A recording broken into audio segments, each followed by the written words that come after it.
Time rift. I'm writing this as a warning. Today I saw my own corpse, my exact duplicate, lying dead in a street I didn't recognize yet somehow knew. And now I'm no longer certain I returned to the same reality I left. Something happened to me this morning that defies all natural laws I've ever known. My name is Isabella Mendoza. I live in Guadalajara, Mexico, though I temporarily relocated to a small suburb in the metropolitan area due to a work arrangement. It's one of those places where every day Jalisco's workforce crowds onto public transportation to make a living in downtown Guadalajara. Yesterday, I set my alarm for 5:00 a.m. I needed to be at the bus stop by 6:30, but the alarm never rang. I opened my eyes at 5:55, nearly 6:00. If I didn't leave immediately, I'd miss my bus. I jumped up quickly, relieved that at least my neighbors had finally ended their 3-day party. 3 full days of music, alcohol, and singing until dawn. I fed my cats, grabbed my things, and left as usual. My home is far from the bus stop, so I always double-check that I haven't forgotten anything. The neighborhood still slept in the early morning quiet. The houses lined up neatly with their various colors. Green, pale yellow, pastel pink had become familiar during my 6 months living here. Each home carried its distinct mark: Mr. Rodriguez's house with lush potted plants, Mrs. Gomez's home with the bright red door, and the small house at the corner with graffiti-covered walls. All part of my daily life. I walked briskly, mentally rehearsing my schedule.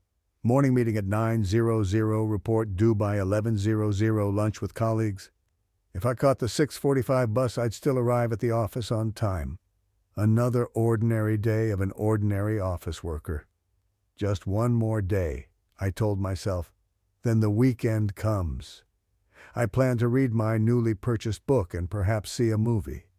A simple but promising plan. Perhaps it was because I was too focused on work thoughts and weekend plans that I failed to notice the subtle changes occurring around me. By the time I realized it, everything had already gone too far. The moment I stepped through the gate, a strange gust of wind hit me directly in the face.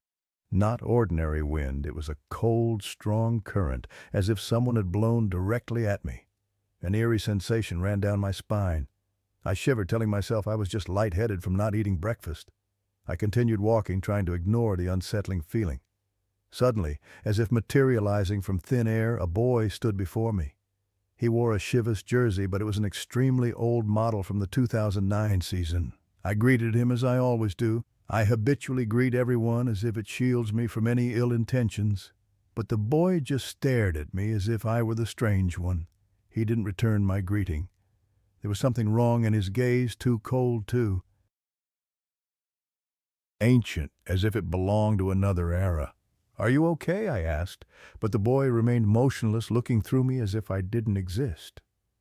I took a few more steps, and the uncomfortable feeling intensified. The familiar neighborhood was no longer as I knew it. No, it was still there, but different. The houses that over time had been painted, expanded, personalized, all those changes had disappeared. All the houses were white. Many looked brand new, as if just delivered. Others seemed to be under construction. The small path I took each morning wasn't even there anymore. It didn't exist. In its place stood a large bush, as if no one had ever walked through there. I stopped. My heart began to beat faster. A sense of disorientation came over me, along with confusion and fear.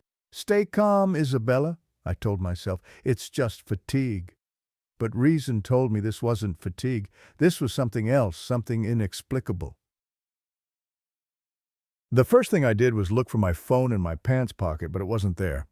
My bus pass had also vanished. I only had a few coins and my keys. A horrible feeling overwhelmed me. I wanted to go back home, but my entire body began to ache, as if walking had become incredibly difficult. I spotted a small tamales stand and approached it to catch my breath. The man was listening to the radio. They were talking about a major earthquake in Turkey, describing the damage and casualties. But I swear I had heard this news before I remembered it from years ago. I grew more panicked. I approached the stand, observed the coins and bills the man had. They resembled currency we used when I was in high school. very different from the present. "Sir!" I called, trying to keep my voice steady. "Am I going in the right direction to catch the electric bus?" He barely turned to look at me and replied, "There's no such thing here. You're looking for Route 380. His voice sounded strange, with a pronunciation slightly different from the modern speech I was accustomed to, as if from another time. The few people passing by all gave me strange looks, as if I didn't belong here, as if I was intruding on a space not meant for me. I continued walking, trying to follow familiar roads, but they were all different. Some buildings didn't exist at all, while others I'd never seen before were present. At the corner, where there should have been a 24-hour convenience store, I found only an empty lot. An elderly woman sweeping her front yard glanced at me. "Who are you looking for?" she asked, her voice full of suspicion. I'm trying to get to the bus stop," I answered, trying not to reveal my panic. "Bus stop where?" she frowned. "We only have the stagecoach here, and it only comes on Tuesdays and Fridays. But I take the bus to Guadalajara every day," I insisted. The old woman stepped back, clearly uncomfortable. "What are you talking about? No buses go to Guadalajara. If you want to go there, you have to take the train, and the nearest station is 30 kilometers away." My heart pounded. I knew this area like the back of my hand. 6 months of daily commuting couldn't be an illusion. No way. I looked down at the clothes I was wearing, a light blue office shirt and black trousers, completely out of place in this setting. Everyone else dressed more simply, more classically, as if I had wandered into the past. And it was at that moment that I understood. Everything was correct, everything was accurate. The one who didn't belong here was me. I realized this wasn't my Guadalajara. This wasn't 2023. I had somehow fallen into a different time, a different reality. I tried to stay calm and think logically. If I had gotten in here, there must be a way out. I decided to go back to where I had felt that strange gust of wind, perhaps that was the gateway I had inadvertently walked through. On my way back, I tried to find clues about when I might be. I stopped in front of a small shop with a newspaper displayed. The date on the newspaper made me shiver, March 15th, 1985, nearly 40 years ago. I wasn't even born yet. Trying not to let panic overwhelm me, I continued walking. At a street corner, I saw a group of people gathered, watching a small black and white TV set in an electronics store window. Curious, I approached. On the screen, a reporter was talking about the earthquake in Turkey, the news I'd heard from the tamales stand. But something caught my attention. The reporter also mentioned unusual signs reported in many parts of the world after the earthquake. Strange phenomena reported in areas surrounding the seismic fault. Residents report seeing strangers appearing and disappearing wearing odd clothing, speaking languages no one understands. Scientists are baffled. My heart raced. Were they talking about people like me? People trapped between moments? An old man standing next to me shook his head. "Sounds like the ghost stories from my grandmother," he said. "She always talked about el momento fracturado, the fractured moment when time cracks and people can cross between different worlds." "El momento fracturado?" I asked, unable to hide my interest. "What's that?" The old man looked at me, somewhat surprised by my enthusiasm. "Just a folk tale, young lady, an ancient Maya legend. They believe that sometimes when the earth shakes strongly enough, it can create cracks in time like doors between eras. Those who pass through these cracks become trapped unless they find the exit before the crack closes." "And how does one find the exit?" I kept my voice calm despite my racing heart. "Legend says the person must return to the exact place they entered, and can only leave when the sun is in the same position in the sky the same time of day." That was the clue I needed. I had to return to exactly where I had felt the strange gust of wind and wait until around 6:00 a.m., the time I'd crossed over. I thanked the old man and turned to leave, but he called me back. "Hey, young lady." He examined me more carefully, his eyes full of suspicion. "Your clothes? You're not from around here, are you?" Before I could answer, an icy sensation ran down my spine. Someone was staring at me. I turned and saw the boy with the Chivas jersey standing at the corner, watching me unblinkingly. But this time something was different about him. His body seemed slightly translucent, as if not entirely present. And his eyes were too black, too deep. "Who is that boy?" I asked the old man, my eyes fixed on the child. The old man looked in the direction of my gaze, then frowned. "Who?" The boy standing at the corner. "I don't see anyone, young lady." A cold shiver ran down my spine. Only I could see the boy. When I looked again, the boy had vanished. But the feeling of being watched remained. I decided I needed to find my way out of this place quickly before encountering something worse. I started walking faster, heading toward my home, or at least where my home would be located in the future. The streets became increasingly unfamiliar, and I realized that this neighborhood in 1985 was very different from the one I knew. Many buildings didn't yet exist, and familiar roads were just dirt paths. Halfway there, I suddenly noticed a group of people gathered ahead. They were surrounding something, their faces showing horror. Curious, I approached, and then I saw what had shocked them, a woman lying motionless on the ground. I couldn't see her face, but the clothes she wore. My heart seemed to stop. It was a light blue shirt and black trousers, exactly what I was wearing. I pushed through the crowd, almost unable to breathe. When I got close, I saw the woman's face and felt the world collapse beneath my feet. It was me, another version of me, no longer alive. Around her neck were purple bruises, as if she had been strangled. "What happened?" I asked, my voice trembling, unable to tear my eyes away from myself. An elderly woman shook her head sadly. "Nobody knows. We just found her like this. No papers, no ID. A stranger." "A stranger," I repeated, a chill running down my spine. Suddenly, I felt someone touch my shoulder. I turned and saw the boy with the Chivas jersey now standing right beside me. He was smiling a smile that wasn't right, too wide, too inhuman. "You don't belong here," the boy said, his voice nothing like a child's. "This place already has an Isabella. Two cannot exist in one reality." Who are you?" I asked, taking a step back. "I am the guardian of the rift," the boy said, his eyes black as ink. "I ensure people like you don't disrupt the timelines, but sometimes—" "I allow exceptions." "Exceptions. A soul for a soul, a life for a life. This timeline's Isabella is dead. Now you can replace her, live her life here in this moment." "No," I cried out. "I want to go home. To my time." The boy shook his head, his expression cold. "If so, find the exit before sunset. Otherwise, you'll be trapped here forever, or end up like that other version of you." He pointed to the body on the ground. I didn't wait another second. I turned and ran, running as fast as I could, heading toward where I thought the gateway I'd stepped through would be. I ran like I'd never run before, my heart pounding, breath ragged. The image of myself lying dead on the ground haunted my mind, the deep black eyes of the guardian boy making me shudder. Time was passing. I didn't know exactly what time it was, but the sun was high, and according to the old man, I could only leave at the same time I arrived, around 6:00 a.m. I'd have to wait until tomorrow. I hid all day, trying not to attract attention. Not easy when my clothes clearly didn't belong to this era. I found an abandoned warehouse near where my home would be built in the future and decided to hide there. Time passed in anxiety and fear. I didn't dare sleep, afraid that the strange boy would find me. Occasionally, I thought I saw his silhouette from the corner of my eye, but when I turned to look, no one was there.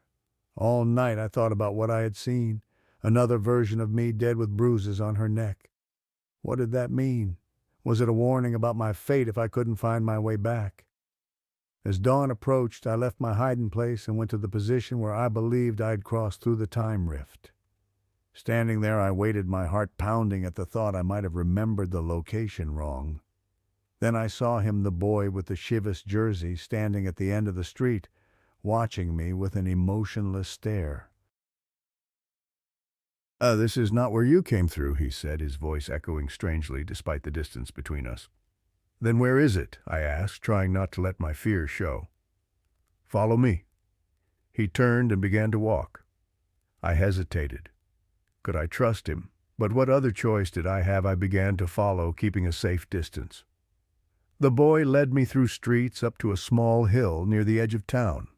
As we approached the hilltop, I recognized the place in my time. This would be where my apartment building was constructed. "Why do you want to return?" the boy suddenly asked, not turning to look at me. "You could stay here, live a different life." "I don't belong here," I said. "My life, my family, my job, everything is in the future."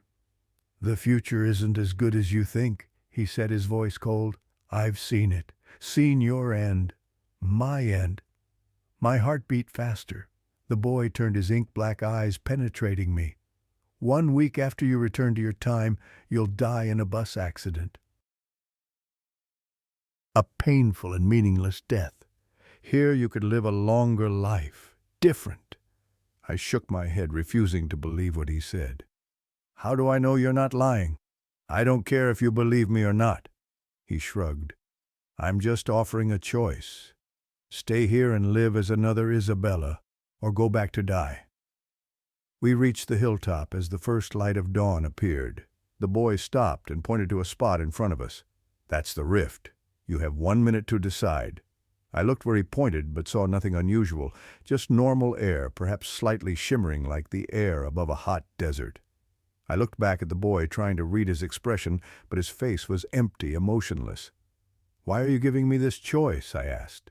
"If your job is to keep timelines from being disrupted, why not force me to return immediately?" A hint of a smile appeared on the boy's lips, not a warm smile, but a cold smirk. "Because I enjoy choice, enjoy watching humans decide their fate. It's the only interesting thing after millennia of guarding the rift." "What are you—" "A memory, a ghost, a fragment of time that no longer exists." He gazed into the distance. "Your time is running out, Isabella. Decide." I looked at the invisible rift, then down at the valley where the 1985 version of my town lay in the dawn light. Stay here, live a different life, perhaps longer, or return to my reality, facing possible death. "I want to go home," I finally said. "Whatever awaits me." The boy nodded, showing no surprise. "Most people choose that way. That's why history maintains its flow." He pointed to the rift. "Step in before it closes, and Isabella choose a different bus next Wednesday." I looked at him one last time, unsure whether to trust his warning. Then I turned to the rift, took a deep breath, and stepped in. A cold, strong wind hit my face, the sensation similar to when I fell into the alternate reality. I closed my eyes, feeling the world spin around me. When I opened them, I found myself standing on the familiar street in front of my apartment complex. Everything looked normal, the colorful houses, the asphalt road, the cars parked along the curb. I quickly checked my pockets, phone, bus pass, wallet. Everything was there. With my heart racing, I ran home, the streets empty but familiar. As I approached my building, I heard music from my neighbor's party, still as loud as when I left. I hurried inside. My cats were still sleeping on the sofa. Phone bus pass, ATM card, everything was there exactly where I'd left them, as if I had never gone. My hands trembled as I picked up my phone. The screen displayed 4:35 a.m. I stood frozen, trying to understand what had just happened. Was it all just a dream, a hallucination? Or had I really traveled through a tear in time? As I regained my composure, I noticed something strange. There was a faint smell of cigarette smoke in the apartment, even though I don't smoke. And on the table there was a small piece of paper I didn't remember leaving there. I picked up the paper. On it was written a simple sentence in handwriting I didn't recognize. "Don't go to work next Wednesday. Another Isabella sends her regards." My heart seemed to stop. A note from an alternate reality. From another Isabella. I looked around the apartment, feeling uneasy. Was everything exactly as I had left it? I noticed small details. The painting on the wall seemed to hang slightly higher than I remembered. The clock on the wall had a small scratch I hadn't noticed before. And my cats, they were looking at me as if I were a stranger. With a chill, I began to wonder, was this truly my reality, or a version nearly identical but not quite the same. And if this wasn't my world, where had the real Isabella gone? I stood by the window looking out at the still dark street. A small figure stood under the street lamp, a boy whose shirt couldn't be clearly seen in the darkness. He looked up at my window, and although I couldn't see his eyes, I knew they were black as ink. He raised his hand, waved, and then disappeared into the darkness. I don't know if I've returned home or am forever trapped in a spiral of realities, but I know one thing: I won't be taking the bus next Wednesday. And I'll never again dismiss the strange feeling when stepping outside my door. Have you ever experienced déjà vu so powerful you questioned whether you were living in the right reality? Share your experience in the comments below. The reflection. When I look into my son's eyes today, I'm no longer certain it's still my son looking back. And I'm terrified that if whatever is inside him realizes I've discovered it, I'll be the next one to disappear. Hello, Night Stories community. My name is Victoria Martinez, mother of Daniel and Lucas. Together with my husband, Eduardo, we've lived in Houston, Texas for over 10 years. Both my children were born in this city, and they began listening to your podcast during the pandemic when all of us were isolated and searching for anything to entertain us. They enjoyed it so much that they eventually shared the podcast with their father. Now we often play it whenever we travel by car, and your stories have become part of our family memories. My husband Eduardo has always been the one keeping us grounded, preventing us from getting scared over trivial things. That's why I was surprised when he suddenly mentioned something that had happened several years ago. That day we were listening to the podcast episode about doppelgangers, exact copies of people. I didn't even know the term before.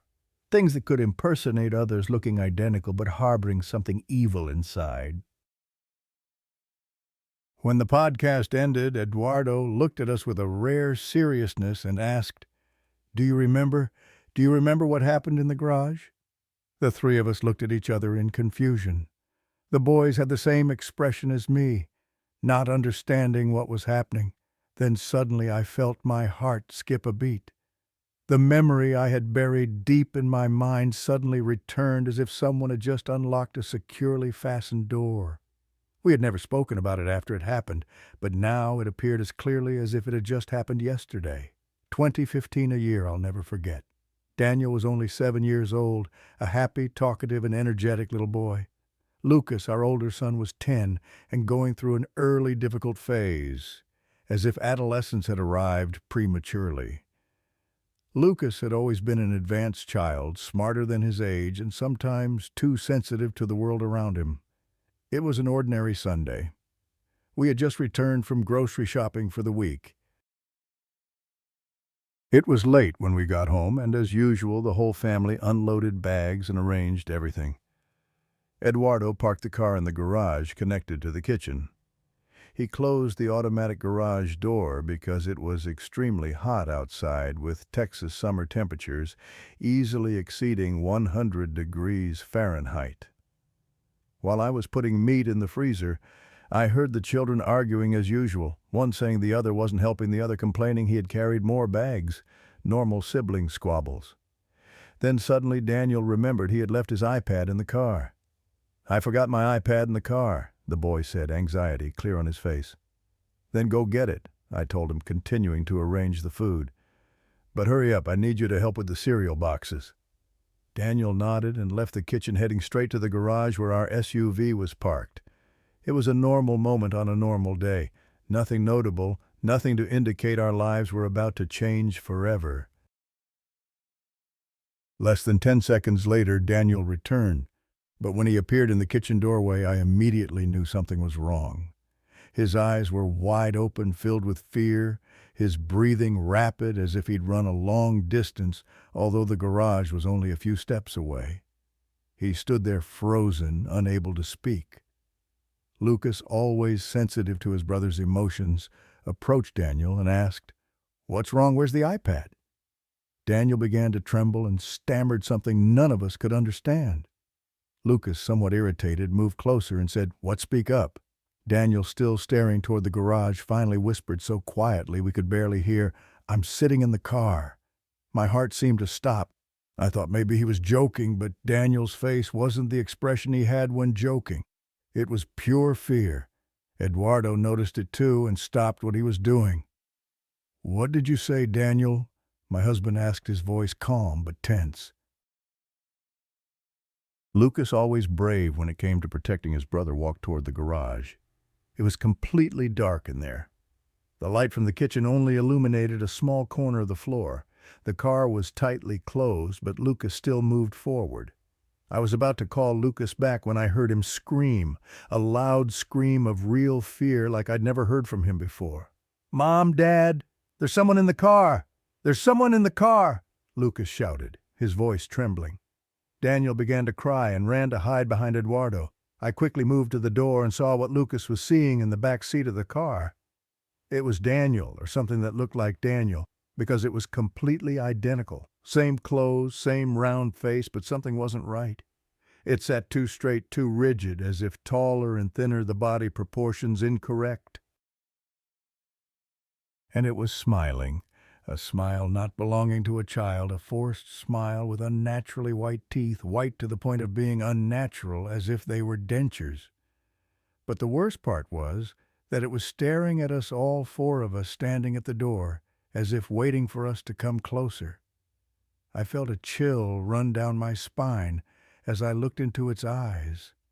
Eyes too dark, too deep, unlike Daniel's bright brown eyes. Eduardo reacted faster than any of us. He didn't push us back, but turned and grabbed the gun he always kept hidden on the shelf near the door. Eduardo worked in security and always believed in protecting his family. He entered the garage, turning on the light while raising his gun. The light took a fraction of a second to come on, a fraction long enough to feel that the creature was still there. But when the light flooded the room, there was nothing. The car was empty, the back door wide open. The real Daniel was still clutching my leg, sobbing. I stood motionless, thinking I might faint. Eduardo checked everywhere. Under the car, opened the trunk, looked in every corner. Nothing. We were standing at the only entrance to the garage, the door leading directly to the kitchen. The car door was completely open, and none of us heard anyone open it. There were no windows in the garage. There was no humanly possible way anyone could have escaped. Eduardo stood for a moment without speaking, then lowered the gun and placed it on the floor. I hugged the children, and when I felt them, I too began to tremble. Lucas kept repeating, "We saw it right. We all saw it." Yes, we did see it," I replied. That same night, Eduardo called his uncles, who were very religious, the kind who pray for everything all the time. They came the next day with a huge old Bible. They prayed right there in the garage, looking very serious and concerned. Samuel and Daniel listened from the living room. I didn't know whether to cry or stay strong for the children. We never saw anything again. Never heard anything strange. No one got sick. No one changed. Nothing else happened. Life continued normally, but we never ever talked about the subject again. It was as if all of us, without agreeing, had decided it was better to forget. Until a few weeks ago, when my husband mentioned it after listening to your podcast, it was as if memory had removed a blindfold. All four of us remembered it at the same time, and since then the garage has felt the same as that night, strange, as if something still lurked inside somewhere. After recalling the incident, Daniel, now 15 years old, began having nightmares. He dreamed of seeing himself standing at the foot of his bed, staring and smiling. In the dreams, he couldn't move or scream. "It's like being frozen," he told us in the morning, his eyes red from lack of sleep. "And it talks to me, but not with its mouth. It speaks in my head." "What does it say?" Eduardo asked, his expression darkening. "It says it will come back, that it's still waiting, that the time is approaching." From then on, I began researching doppelgangers about El Imitador that Eduardo's uncle had mentioned, and similar stories from around the world. I found stories that kept me awake at night. Mothers discovering their children weren't their children anymore, though they looked identical. Villagers seeing copies of themselves before dying. duplicates appearing in places the real person never visited. And I found a description of El Imitador from Mexican folklore, my parents' homeland. They said it wasn't a soul or demon, but a type of ancient entity that existed before humans appeared. They said it couldn't create its own form, so it borrowed the shapes of others.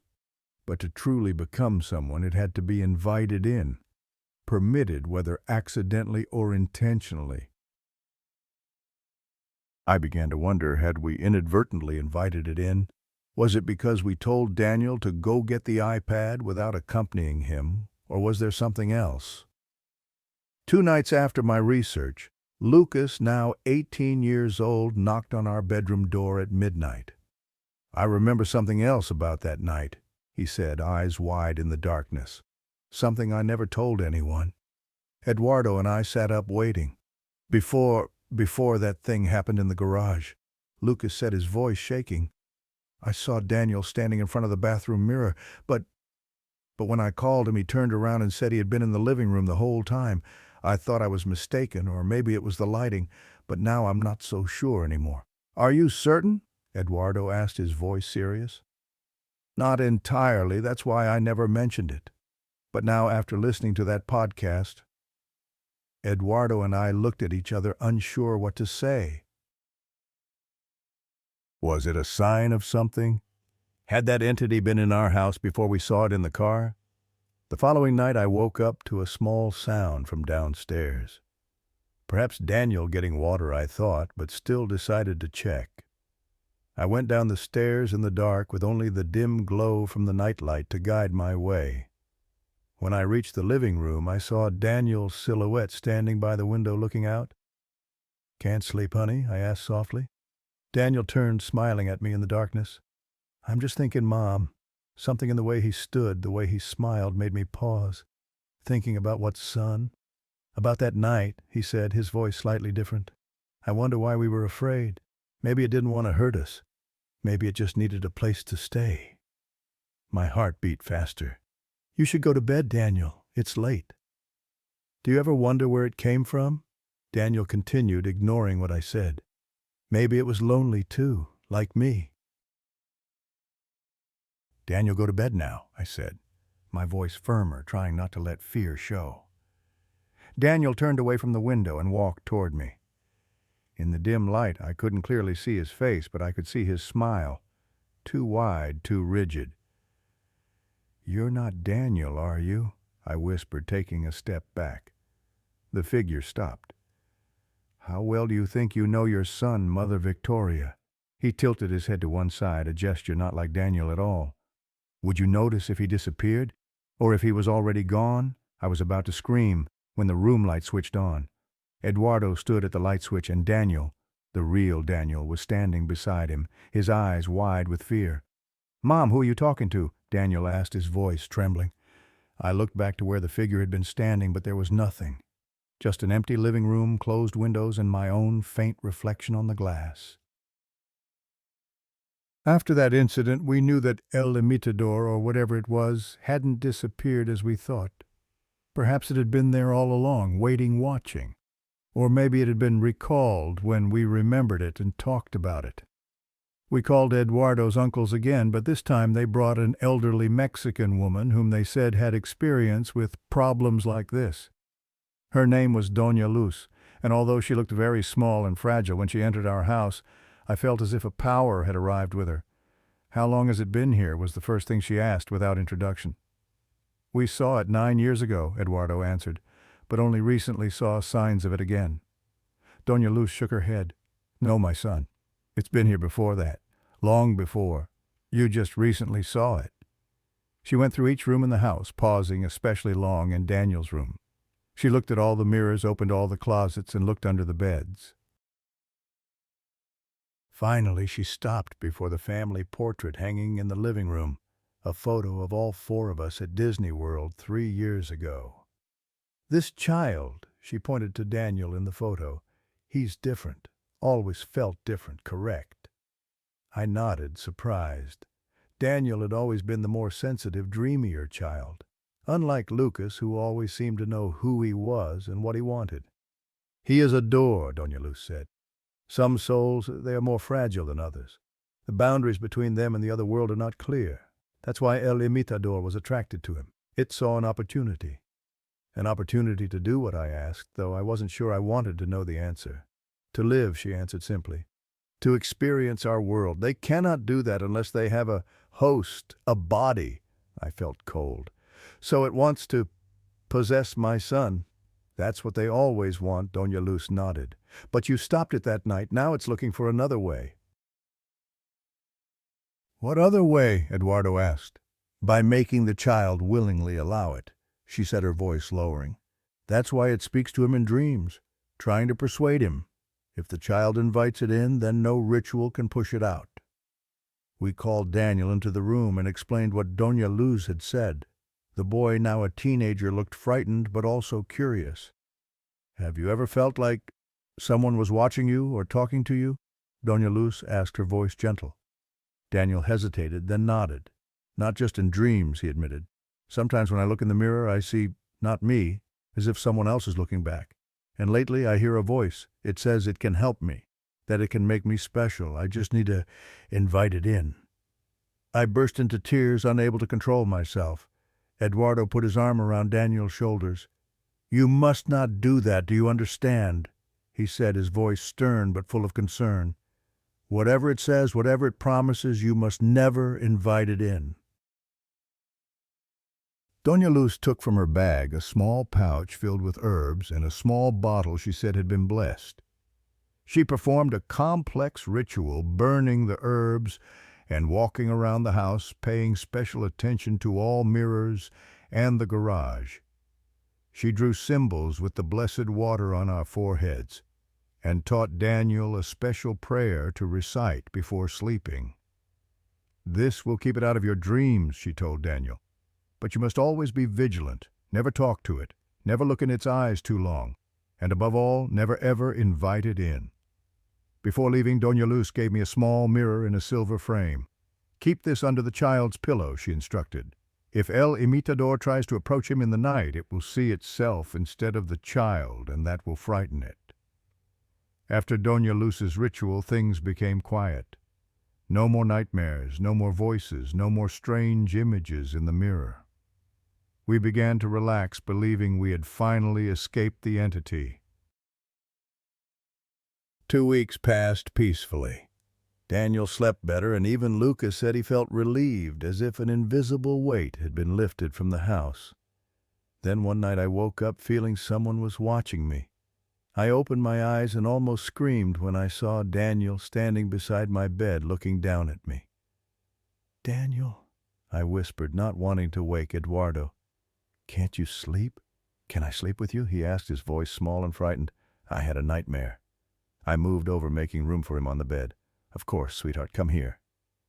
Daniel climbed onto the bed and lay between me and Eduardo, who was still sleeping soundly. I hugged him, feeling him slightly cold. Was the dream that bad? I asked, stroking his hair. It was in my room, Daniel whispered, staring at me. It said it would never leave, that this is its home now. Doña Luz said the spell would keep it out of your dreams, I gently reminded him.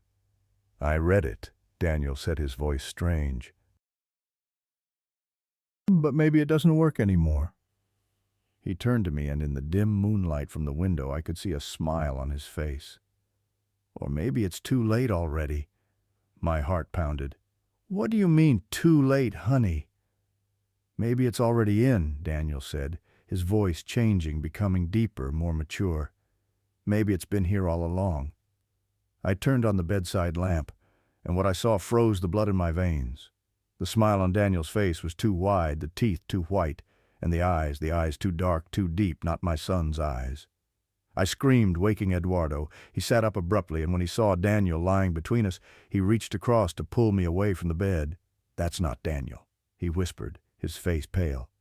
Daniel sat up still, wearing that eerie smile. It's me, Dad, he said. I'm still me, just not alone anymore. Where's the real child? I asked, my voice shaking. What have you done to Daniel? Daniel tilted his head to one side. You don't understand, do you, Mother Victoria? Daniel is still here. We're sharing now. He invited me in. No, Eduardo shook his head. My son would never do that. But he did, the entity said. Tonight after the nightmare. He was too scared, too tired of fighting. He said, please just leave me alone. If you want to be here, fine. Just stop scaring me. And that was enough. An invitation. I don't remember much of what happened next. Eduardo called his uncles, who called Doña Luz. They arrived immediately, although it was nearly 3:00 a.m. Lucas had woken up because of my screams and was in his room confused and frightened. Doña Luz performed another ritual, this one stronger, more urgent. Daniel resisted screaming and writhing, speaking in a voice that wasn't his. He spoke in multiple languages, some I didn't recognize. He said things that a 15-year-old couldn't possibly know. But finally, after many hours, Daniel, the real Daniel, returned. When it was all over, he lay exhausted on the bed, drenched in sweat, but his eyes were his own. I'm sorry, he cried as I held him. I didn't mean to. I was just so tired. It's okay, son, I whispered, tears streaming down my cheeks. You're safe now. Doña Luz assured us that El Imitador had been pushed away, that it couldn't return anymore. She taught us protective rituals to perform monthly and gave Daniel a special bracelet to wear. El Imitador must be invited in, she explained, but once it's expelled it cannot return unless invited again, and now the child will be more cautious. We believed her. We thought that finally the nightmare had ended. But there's one thing that still haunts me. A few days after the incident, I was doing laundry when I found the silver mirror that Doña Luz had given us supposed to be under Daniel's pillow. It was under the bed, not the pillow, and when I looked at it, I saw a small crack running across its surface. I took it to Doña Luz, asking if that meant anything. She looked at it for a long time, her expression becoming grave. A crack in the mirror is a crack in the protection, she finally said. It wasn't placed correctly. It was under the bed, not under the pillow, I admitted. She nodded as if she had guessed. Then El Imitador could still access the child. But now it's been pushed away and there's no danger anymore. I wanted to believe that, I really did. But there was still something wrong, an inexplicable feeling that something had been missed. That feeling grew stronger last week when I accidentally caught Daniel standing before the bathroom mirror staring at his reflection. He didn't know I was watching. He raised his hand and touched the mirror, and for a moment, just for a moment, I could swear the reflection didn't move with him. I convinced myself it was just the light playing tricks on my eyes, that our Daniel had returned safe and normal. That El Imitador had disappeared forever. But last night, when everyone was asleep, I went downstairs for water and heard Daniel talking in his room. I stopped outside listening, thinking perhaps he was on the phone with a friend. But there was only Daniel's voice, and he was speaking in two different tones, as if conversing with himself. Mom's beginning to suspect, one voice said, sounding like Daniel, but deeper, more mature. What should we do? The other voice replied, sounding more like Daniel, but frightened. It's okay, the first voice said. We've learned how to play this game long ago. If she asks, we'll just say we're practicing for a play. And if she doesn't believe it, then we'll make sure she believes. Like we did with Doña Luz. I froze, my heart pounding in my chest. Like we did with Doña Luz. What did that mean? I don't want to hurt anyone? The second voice, the one sounding more like Daniel, said. No one gets hurt unless necessary, the other replied. We just need to wait. Soon enough, no one will remember there were ever two of us. There will just be us. I didn't even realize I was breathing too rapidly until I saw Daniel standing at the door looking at me with surprise. Mom? He asked, his face innocently confused. What are you doing?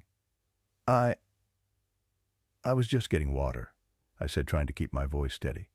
Did you hear anything? He asked, tilting his head to one side, a gesture both familiar and strange. No, I lied. I didn't hear anything. Daniel smiled, a normal smile, my son's smile. But was it really my son or something else looking at me through his eyes? You should go to sleep, he said, his voice gentle. You look tired. I nodded and returned to the bedroom, but All night I couldn't sleep. I lay there staring at the ceiling, wondering if the real Daniel was still there. What if El Imitador hadn't been pushed away but instead had learned to hide better? What if it was sharing my son's body, waiting for the moment to... do what? This morning I called Doña Luz, left a message on her phone. She hasn't called back. I've tried to contact Eduardo's uncles, but they're not answering either. I don't know what to do. Eduardo thinks I'm overreacting. I dare not tell Lucas what I heard. And Daniel is behaving completely normally. He laughs, talks, does homework. If something is sharing his mind, it's hiding it very well, but I can't stop wondering if El Imitador can impersonate so perfectly. How do we know it's truly gone? How do we know our real son has returned? And if part of that entity is still there hidden deep inside Daniel, waiting, growing stronger, what does it ultimately want? I dare not tell Daniel I heard him talking to himself. I fear that if he knows I know, then something terrible will happen. So I'm writing to this podcast hoping perhaps someone out there has experienced something similar. Perhaps someone knows what to do when El Imitador doesn't just imitate but shares, when it has penetrated too deeply to be pushed out. Or perhaps I'm just paranoid. Perhaps my son has returned safe and whole. Perhaps the darkness has truly vanished. But every time I catch Daniel looking in the mirror, I can't help but wonder, what is he seeing? And when he looks into my eyes, who is looking back? There's an ancient Mexican verse my grandmother used to say, a warning about creatures like El Imitador. When darkness borrows the face of light, it never returns it whole. I fear that although El Imitador may have been pushed away, it took a part of Daniel with it and left a part of itself in return. Have you ever looked in the mirror and felt like the person looking back wasn't entirely you? Are there legends about shape-shifting entities in your culture? Share in the comments below. The time spiral. It was the last time I walked alone on the mountain at sunset.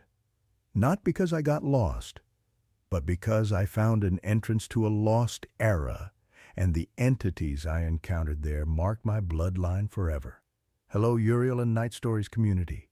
I'm Miguel Sanchez, a fan of your podcast for many years. My story may not be the most terrifying, but it's strange enough that even now I still wonder what really happened on that fateful night.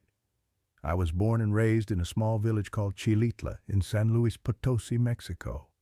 The area is famous for its magnificent mountain ranges, lush forests, and especially its humid climate year-round. Rain falls almost constantly, making the vegetation so green that it seems to want to devour every path.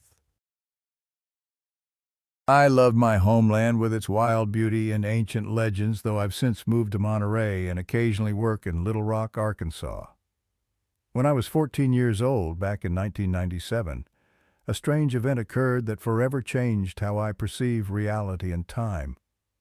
Until today, I've never shared this story with anyone except my closest family members. I feared people would think I was insane or simply making it up.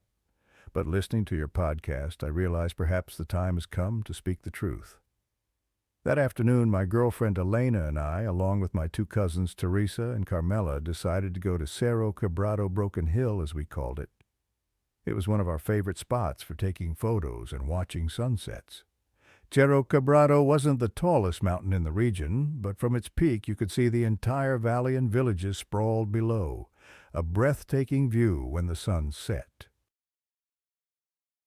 We brought my father's old film camera and a small portable radio to listen to music. None of us had mobile phones. In 1997, those were still luxury items in rural Mexico. We climbed the mountain, took photos, laughed, and sang along to our favorite songs, enjoying the warm afternoon before the sun set. Elena lived in another small village about 5 kilometers from Chilitla, and Teresa and Carmela had promised to walk her home afterward. I decided to go back alone because I still had chores to do for my mother and couldn't go with them. "Are you sure you don't want to come with us?" Elena asked, concern evident on her face. "It's getting dark." "Don't worry," I said with the confidence of a teenager. "I know these paths like the back of my hand. There won't be any problem." And truly, I wasn't worried at all. I had climbed up and down these mountains hundreds of times, whether in daylight or darkness. They were part of my life, the natural playground I'd explored since childhood. Around 6:00 p.m., as the light began to fade, we decided to descend the mountain. I kissed Elena goodbye, promised to see her on the weekend, and we went in different directions. The three girls following the path to Elena's village, while I took the familiar trail back to Chilitla. I had no idea that innocent farewell would be the beginning of the strangest experience of my life. I started descending the mountain quickly, without a flashlight or any light source, but I wasn't too concerned. The moon was out and I knew the way home. The trail was narrow and winding, but for a boy who grew up in the mountains, it was as easy to navigate as city streets. About 15 minutes after parting from my friends, I reached a bend and realized something was wrong. The path I had walked hundreds of times suddenly split in two, a fork I had never seen before. Strange, I whispered to myself, stopping to stare at the two paths before me. One looked familiar with rocks and tree roots I recognized. The other looked new, as if it had just appeared, yet well used, the earth packed down by many footsteps. I stood there confused. How could I not know about this fork? I had walked this path my entire life. Had the villagers created a new path that I didn't know about, or had I somehow strayed from my usual route without realizing it? I looked up at the sky, trying to orient myself by the stars, but clouds had gathered, obscuring the moonlight. Weather in Chilitla could change that quickly. After a moment of hesitation, I decided to follow the unfamiliar path. My reasoning was that if it was frequently used, it must lead somewhere, perhaps a shortcut I didn't know about. As I began walking along the new path, I felt a cold wind blow through, carrying a strange scent, like incense and wildflowers, an unfamiliar smell in the forest. But I dismissed it and continued walking. I don't know how long I walked. Without a phone or watch, and with the moonlight now completely hidden by clouds, I had no way to track time. But after a while, I realized this path wasn't leading me home. Instead, it seemed to be taking me up another mountain, a larger one I'd never explored before. I've gone too far, I told myself, beginning to feel anxious. I thought about turning back, but it was now pitch dark, and I wasn't sure if I could find my way back to the fork. I decided to continue, at least until I found a high point to orient myself. The path became steeper and more difficult to navigate. The trees here were different from those I was familiar with. Older, larger, as if I were entering a section of primary forest, rarely visited by people. The sounds in the forest were different too. Gone were the familiar insect sounds of summer nights, replaced by deeper, more subdued sounds like distant whispers. After about an hour of walking, I came to a clearing. In the dim moonlight occasionally breaking through the clouds, I could see it was a wide, grassy field, a small meadow in the midst of the forest. And on the other side of the meadow was a cattle pen with cows lying down sleeping. This was the first sign of civilized life I had seen since leaving the fork, and I felt relieved. I thought perhaps I could ask directions from the farm owner, or at least get permission to sleep in the barn for the night. As I approached the pen, I noticed something odd about the cows. They were smaller, a different breed than the ones I was used to seeing in the region. And the pen itself was constructed differently. Not with modern wood and metal, but with stones and rough wooden beams tied together with natural rope instead of nails. "Is anyone there?" I called out, but no one answered. I decided to rest for a while, preparing myself mentally for the possibility of having to sleep outdoors overnight. I sat down next to a large rock and tried to think. How could I have strayed so far? Would I be able to find my way home in the morning? Suddenly I heard voices. 3 men were walking toward the cattle pen from the other side of the meadow. In the dim moonlight, I couldn't see them clearly, but I could hear them speaking Spanish with a local accent I recognized from the region. I stood up, feeling relieved that I could ask for directions. "Hello?" I called, waving my arms, but they didn't react. They continued walking and talking as if they hadn't heard me. I thought perhaps they hadn't heard me, so I approached closer and called again, louder this time. Still no reaction. They walked straight to the cattle pen, checked on the livestock, and continued talking among themselves. I came very close, close enough that I could touch them if I reached out. And that's when I clearly saw their clothing. They wore old-fashioned clothes as if from another era. Rough fabric trousers, simple shirts, wide-brimmed old-style hats that I had only seen in old photos of my grandfather from the Mexican Revolution era. Not the clothing of modern farmers in the region. "Excuse me?" I said, nearly shouting into the ear of one of the men. "I'm lost. Can you help me?" The man didn't react. None of them reacted, as if I didn't exist. An icy feeling ran down my spine. I reached out my hand trying to touch the man's shoulder, but it was as if he didn't feel my touch, not literally passing through him, but he simply didn't register my presence, though I had touched his shirt fabric. At that moment, a horrifying truth began to dawn on me. I wasn't invisible in the strict sense of the word, but I was in a different place, a different time. I followed the three men as they left the cattle pen and walked down a trail. I wanted to know where they were going, and perhaps that place would help me understand where I was. They walked through a small forest, and when we emerged, I could see flickering lights in the distance. As we got closer, I realized it was a village that looked familiar, yet very different. It stood exactly where Chilitla should be, but it wasn't the Chilitla I knew. There were no electric lights, only the glow from oil lamps and candles shining from small windows. The roads weren't paved with brick or asphalt, just dirt paths. And the houses, all simple huts made of earth and stone, not the cement and brick houses I was familiar with. I stood on the hilltop, looking down at the village with a sense of dizziness and horror. I had somehow accidentally stepped into the past. I was looking at Chilitla from many decades ago, perhaps early 20th century or even late 19th century. I walked into the village, automatically following the roads that I knew would lead to my home. But in that location was just an empty plot of land with a young mango tree that in my time would be an ancient, massive tree in our backyard. I wandered around the village, trying to find clues about when I might be. I passed a man smoking outside his house and saw a newspaper placed on a chair beside him. I bent down to read the date but couldn't make it out in the dim light. In the center of the village, where in my time there would be a small square with a fountain, there was only a public well and a simple wooden cross. A group of elderly people sat around it, talking quietly. I approached, trying to hear what they were saying.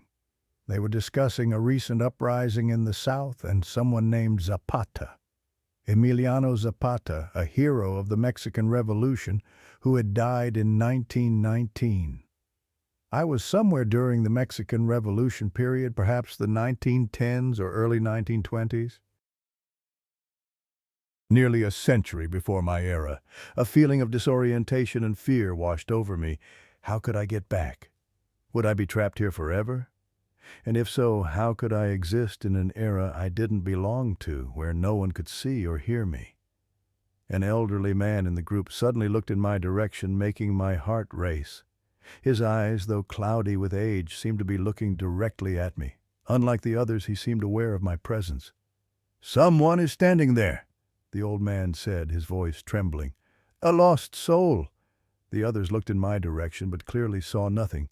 They looked right through me, some even laughing and teasing the old man. "You're seeing ghosts again, Don Francisco?" one said. "Perhaps you should drink less pulque." But the old man, Don Francisco, continued to stare at me. "No, this time it's different. This is not the spirit of the dead. This is a viajero, a traveler, from somewhere far." I approached him, incredibly excited that finally someone recognized my existence. "Can you see me?" I asked. "Can you hear me speak?" The man didn't answer directly, but he nodded slightly, as if sensing my presence more than actually seeing or hearing me. "He comes from another time," Don Francisco told the others. "Lost between worlds, just like in the old Maya stories." "Maya," another man laughed. "We're not Maya, old Francisco, we're Huastec. Don't mix up your legends. Huastec, Maya, Aztec, they all knew about Las Gritas del Tiempo, the rifts of time, Don Francisco insisted. The gaps between worlds that open when the moon is full and the star falls. Those who cross through these gaps can get trapped between ages. My heart beat faster. That was exactly what had happened to me. I had accidentally walked through a time rift on the mountain, and now I was stuck here invisible and inaudible to everyone except this old man with a special sensitivity. "How do I get back?" I asked, almost shouting, though knowing he probably couldn't hear me clearly. "How do I escape from here?" Don Francisco looked around as if sensing my desperation. "The person wants to go home," he said. "They must find the rift again, must return to where they came from." "And how?" I asked. "How do I find it?" Don Francisco closed his eyes as if listening to something. "The call of the rift, it calls its own back, but only when the light is right, when the sun is in the same position in the sky as when the rift opened." I tried to understand his meaning. I had entered the rift around 6:00 p.m. when sunset was beginning. That meant I would have to return to the position of the time rift at the same time tomorrow. But how would I find that fork? In this world, the mountain paths could be completely different from my era. "How do I find the rift?" I asked, knowing the answer might not come. Don Francisco stood up shaking and began walking toward the edge of the village. The others called after him, but he ignored them. I followed, hoping he was leading me somewhere that might help. We walked out of the village up a trail leading into the mountains. This path was familiar. It was the precursor to the path I had walked down daily in my own era. Don Francisco walked a short distance up the hill, then stopped at a large rock. It was a rock I knew well. In my time, we called it La Tortuga, the turtle, because of its shape. But here in the past it looked newer, sharper, with engravings on its surface that had been eroded by time in my era. The old man placed his hand on the rock and closed his eyes. He muttered something, a prayer or incantation in a language I didn't understand, perhaps ancient Huastec. Then he opened his eyes and looked almost exactly where I was standing. "Follow this rock. When the light is right, it will show the way." And with those words he turned back and slowly walked down the hill, leaving me alone with the rock and its mystery. I decided to stay by the rock, waiting until 6:00 p.m. the next day, the time I thought the rift might reopen. I didn't know what else to do. I couldn't communicate with anyone besides Don Francisco, and even with him the ability to communicate was very limited. The night passed slowly. I didn't feel hungry or thirsty, which made me wonder if my physical body in this world completely followed normal physical laws, or if I was existing in a different form, some kind of detached soul or consciousness. When dawn came, I could see the village at the foot of the hill more clearly in the daylight. It truly was Chilitla, but a much more primitive version than the village I knew. Yet the general landscape, the mountain range, the small river running through, remained unchanged through time. I spent the entire day observing life in the village, watching these people, possibly my distant ancestors, as they worked in the fields, tended livestock, and carried out their daily tasks.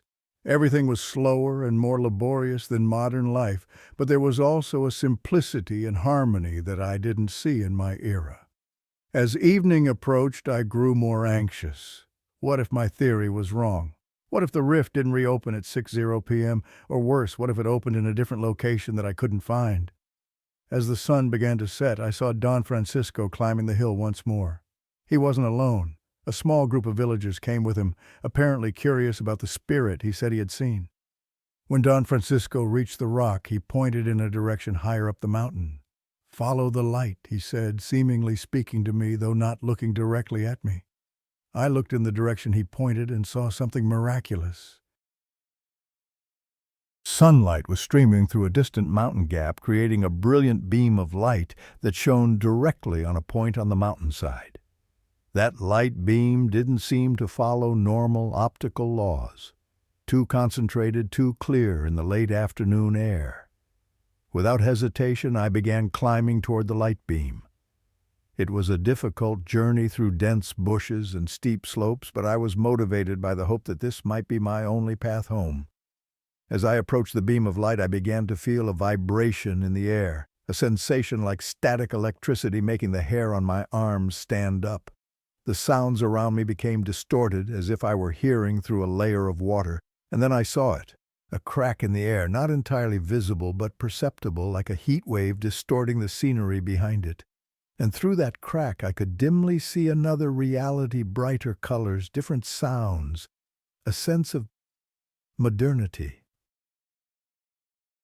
I moved closer to the crack, but as I did, a sense of danger suddenly overcame me. A cold wind blew from the crack carrying a strange scent, metal and ozone like after a thunderstorm. And then I saw a shadow step out from the crack, not a person but something else. A humanoid shape, but indistinct, like a dense cloud of smoke in human form. It had no clear face, just 2 points of light where eyes should be. The shadow turned toward me and I felt it, see through me in a way no one in the village could.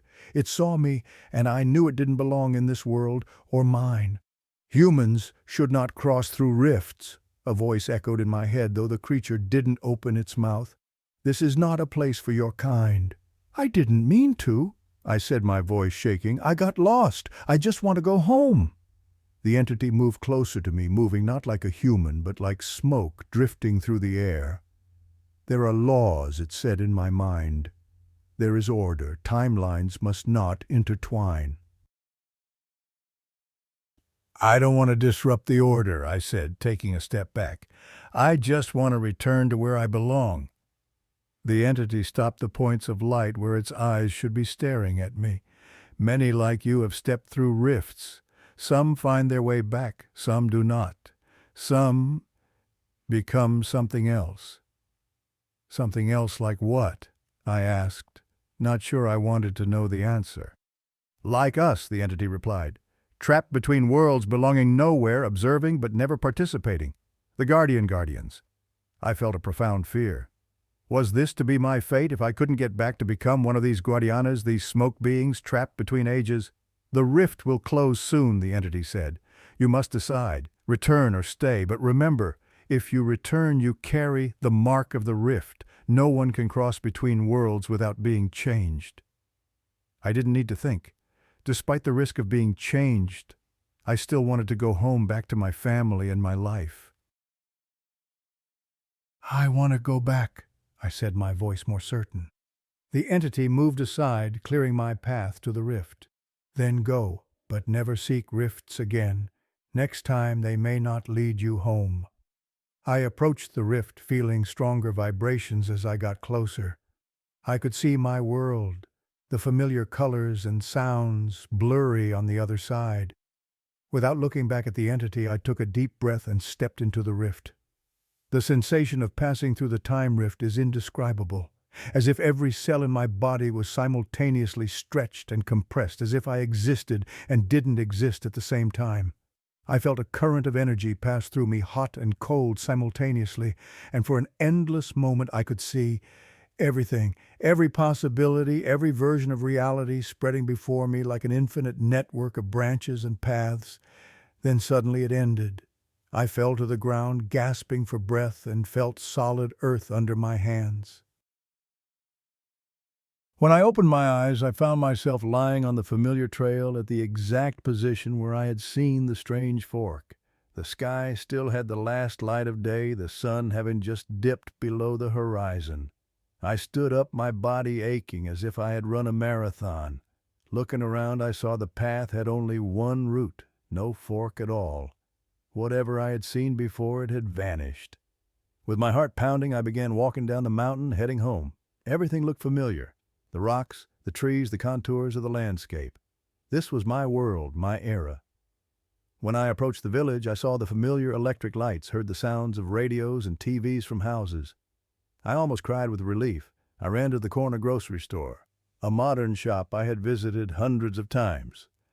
The store was still open, and Mr. Ramirez, the owner, was reading a newspaper behind the counter. "Hello, Miguel," he greeted me as usual. "Coming home late, aren't you?" Yes, I said, my voice trembling with emotion. Mr. Ramirez, what time is it now? 8:00 p.m., he said, looking at the wall clock. Your mother will be worried. 8:00 p.m. I had left Cerro Quebrado at 6:00, gotten lost, spent a day and night in the past, and returned just 2 hours after I left. How was that possible? I bought the items my mother had asked me to get. The reason I hadn't gone with Elena and my cousins, and hurried home, my heart still pounding in my chest. When I arrived home, my mother showed no concern or surprise. To her, I had simply gone out with friends and returned a bit late. She had no idea that in my reality I had experienced a strange journey lasting over 24 hours. I didn't tell her or anyone else about my experience. I knew they wouldn't believe me, or worse, think I had made up the story or was suffering from some mental disorder. But in the days that followed, I began to feel unwell. I couldn't eat, couldn't sleep, couldn't. I felt weak, as if some life force had been drained from me. My mother, worried about my health, took me to see my grandmother, who knew about medicinal herbs and could cure espanto, treat fear or shock. My grandmother looked at me with wise, ancient eyes and said I had suffered a susto fuerte, a strong shock to the spirit.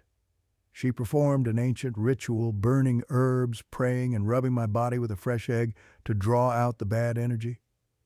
After the ritual, she told my mother that if she hadn't treated me in time, I could have died. The shock I carried was too strong, as if I had seen things I shouldn't have seen. "What did you encounter, child?" she asked me when we were alone. "Did you see Los Guardianes?" I nearly jumped when I heard that word. "Los Guardianes, you know about them." She nodded, her expression grave. "The guardians of the time rifts, those who crossed over and never fully returned. They exist between worlds, observing and sometimes intervening." "How do you know?" I asked, shocked by her knowledge. "Your grandfather, your mother's father, he too once crossed through a rift when he was young," she said. "He returned, but was never the same. He could see things others couldn't, and occasionally he spoke about the Guardianes who helped him find his way back." I couldn't believe my ears. My grandfather, a man I only knew through stories since he died before I was born, had had a similar experience. "There's a reason why some families, some bloodlines find rifts more easily than others," she said. "Once someone in the lineage is crossed over, that mark is passed down. Their descendants become more sensitive to the boundaries between worlds. That explained why I had seen that fork, while others had walked that path thousands of times without ever noticing it. And perhaps that was also why Don Francisco could sense my presence in the past, while others couldn't see me at all." "The mark is in you now," my grandmother continued, "and someday it may be in your children. The Guardiani said this to your grandfather. The ability to see what others cannot see, it's both a gift and a curse." "What happened to grandfather after he returned?" I asked. She looked away, as if deciding how much to tell me. "He lived a normal life, mostly. But there were times when he would stare at nothing, as if seeing through the veil, and sometimes he would disappear for hours, returning with no memory of where he'd been. Your grandmother, my mother, she learned to accept it, to understand that part of him always remained connected to the other side." "Will that happen to me too?" I asked, a new fear growing inside me. "Perhaps," she said softly, "or perhaps not. Each journey is different. Each mark is different. But Miguel," she took my hands in hers, "if you ever feel the call of the rifts again, resist it. The Guardianes allow one crossing, maybe two. But those who cross too often, they don't come back. They become like them, neither here nor there, forever watching from the shadows." That night, for the first time since my return, I slept deeply. But in my dreams I saw the smoky figure of the guardian, its glowing eyes watching me across time and space. In the years since, I've never returned to that part of the mountain alone. I finished school, moved to the city, built a career. I tell myself it was just a strange experience, perhaps even a vivid hallucination brought on by fatigue and the strange light of sunset. But sometimes, especially on nights with a full moon, I feel a pull, a calling to places where the boundaries between worlds grow thin, and occasionally from the corner of my eye I glimpse shadowy figures watching me. When I turn to look directly, they're gone, but I know they're there. The guardianes keeping their eternal watch. My grandmother passed away 5 years ago, taking with her the ancient knowledge of rifts and crossings. Before she died, she gave me a small pouch of herbs and a carved stone, telling me to keep them with me always for protection. "The mark never fades, Miguel," she said. "The rifts will always call to you. And when you have children, watch them carefully when they reach the age you were. The cycle begins again. I don't have children yet, but I wonder, when I do, will they inherit this strange sensitivity? Will they find their own rifts to cross? And will the guardianes be waiting for them as they waited for me and my grandfather before me? Tonight as I sleep, I sometimes find myself back at that rift. And each time the guardian with the glowing eyes is waiting, whispering that one day I will become like them. But the most terrifying thing is a part of me is beginning to look forward to it." Have you ever felt like you accidentally stepped into another space or time, or are there any locations in your area rumored to have time portals? Share your story below. The Returner. In my village there's an ancient warning: the one who returns after 7 years is not the one who left. I never understood the true meaning of this saying until the day Don Matias returned and brought something from the beyond with him. Good evening, Uriel and Night Stories community. I love you all, though we've never met. I was born in a small village in Oaxaca, Mexico, although I no longer live there.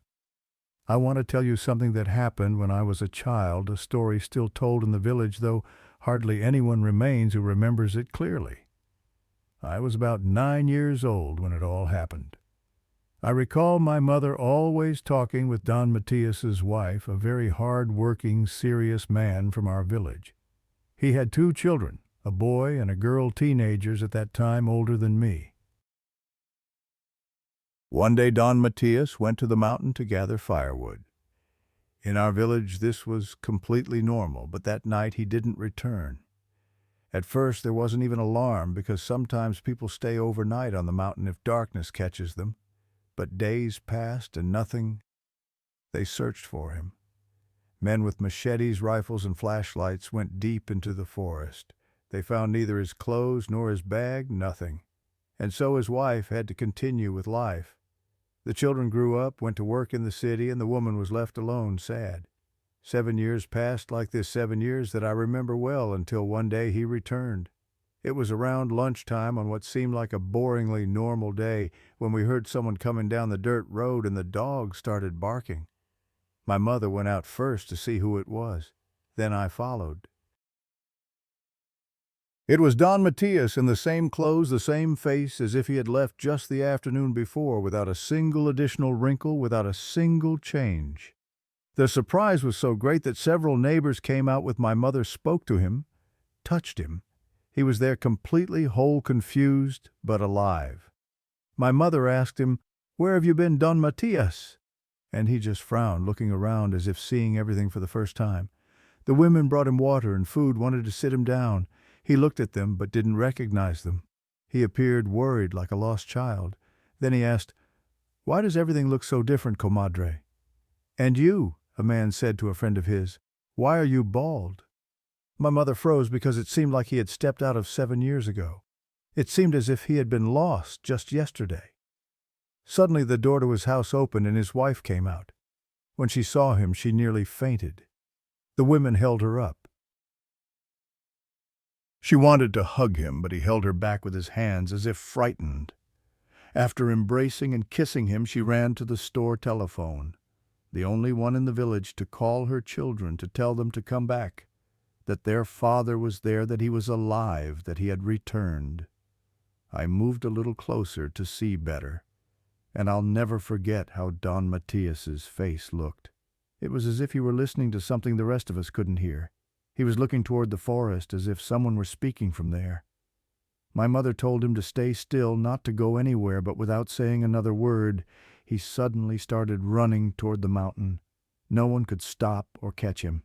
He didn't even look back. He disappeared among the trees in the forest and never returned again. His wife was left waiting again for a long time, hoping that one day he would return once more, but she left this world without knowing anything alone. The children never returned to the village. They made their lives in the city.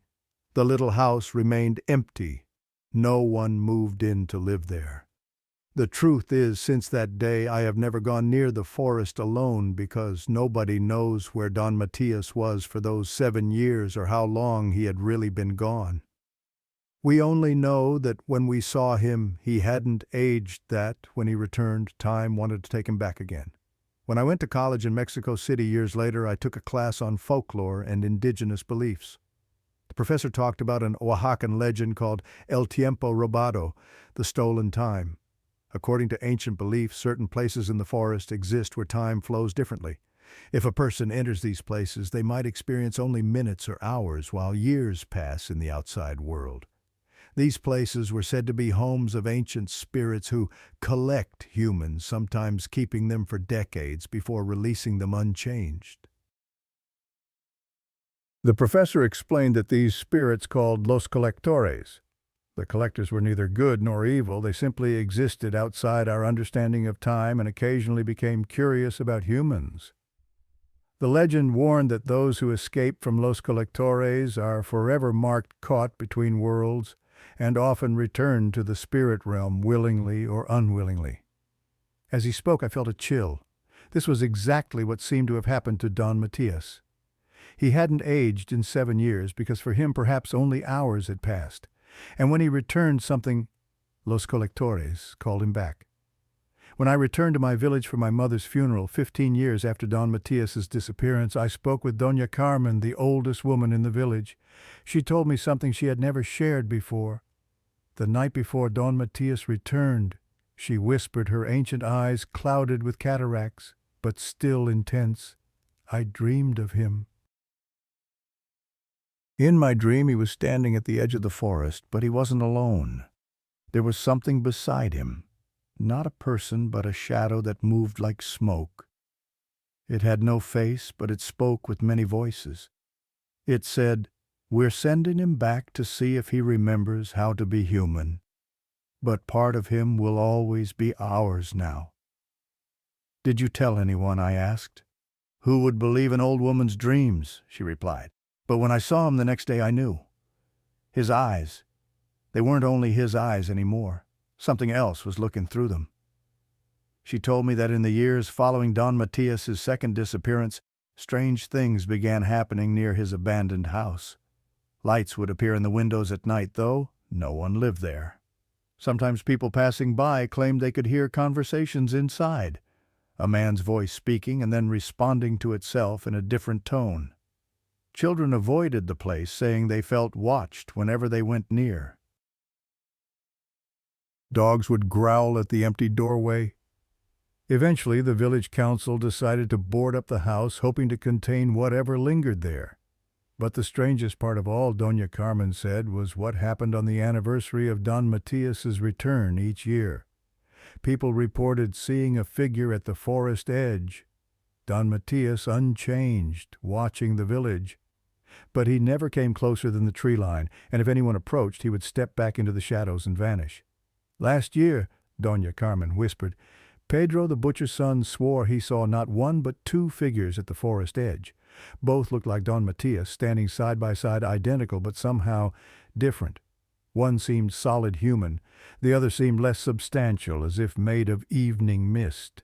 They were arguing, though Pedro couldn't hear the words. Then both turned and saw him watching. Their eyes.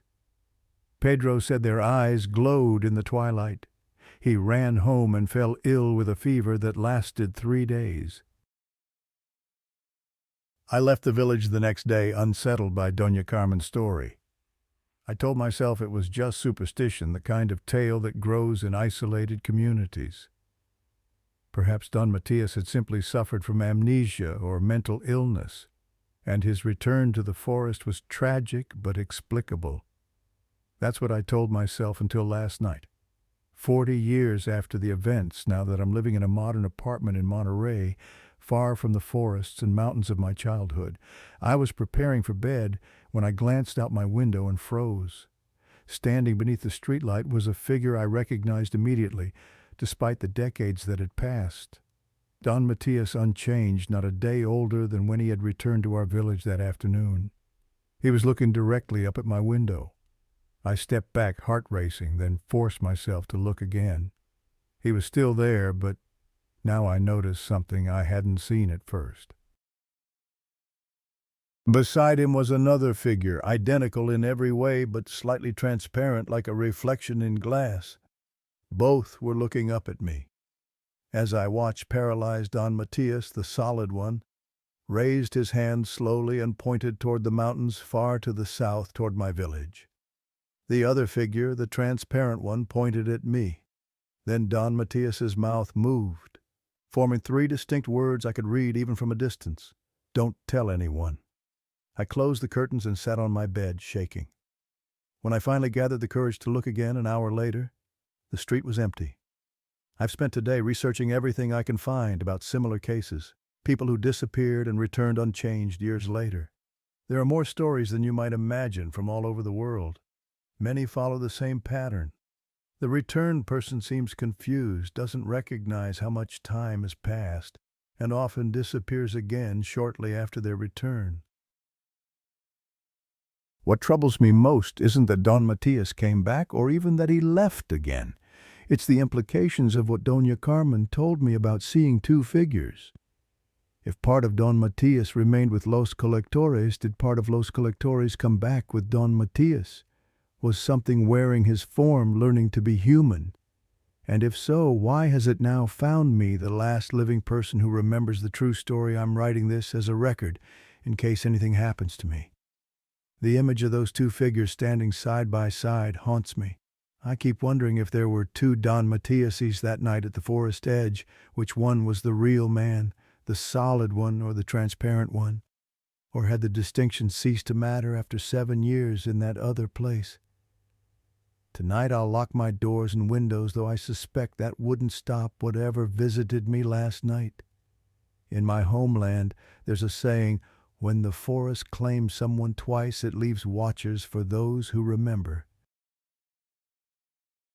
I am the last one who remembers, and I think I'm being watched. Does your culture have stories about people who disappear into nature and return? Share your local legends in the comments below.